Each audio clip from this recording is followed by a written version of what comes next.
Hi, it's Dr. Jen. So I just wanted to pop on here and we're going to talk about statins in women. So, three studies we are going to cover here. And this is the muscle and diabetes risk that you're not hearing about from your conventional doctor. So, stay tuned.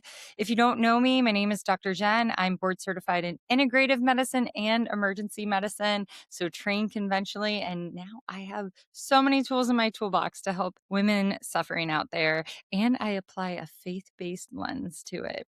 So if you're a woman in perimenopause or menopause and you've been prescribed a statin, this is super important. Stop and watch this video. So statins, we know there are a lot of studies that they can reduce cardiovascular risk in the right patient. However, though, this new research is raising questions, especially for midlife women. We do know that estradiol affects that LDL level, and the LDL is what conventional doctors and cardiologists want to get so low. But often they're missing the inflammatory aspect, okay? But it gets worse with statins. A large 2025 UK Biobank study found statin use was associated with lower grip strength and lower lean muscle mass. And continuous long-term use, which people are usually prescribed it forever, was linked to faster muscle decline. Muscle, it's not just cosmetic, it protects our metabolism.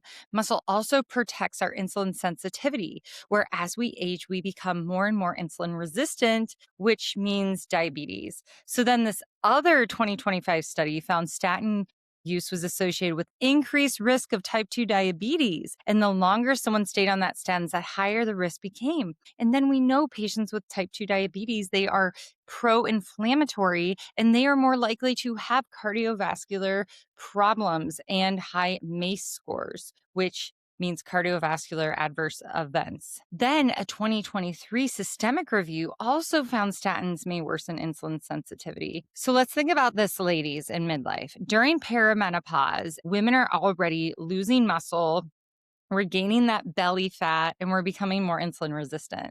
So if we add a therapy, a prescription that may worsen muscle decline and insulin signaling, this is a really serious conversation.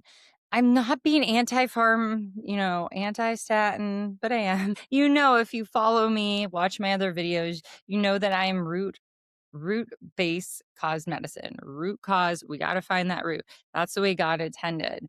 Okay, our body can go back in homeostasis. But here's the thing, if you already have known heart disease, your risk benefit profile is different. So if you are borderline risk, especially midlife women, you have a family history of cardiovascular disease, you deserve this personalized strategy, one that protects your heart, your muscle, and your metabolism, because it's all working together. So if you want cardiovascular prevention plan designed for midlife women, work with me, because lowering LDL is not the same as optimizing health. It's not that simple. It is another clue that our homeostasis is off. So I will give you guys some tips.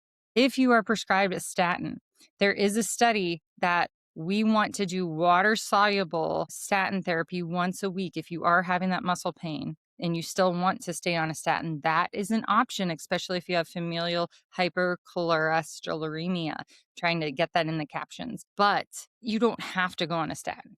You don't have to. But if you are on a statin, you need to be on CoQ10.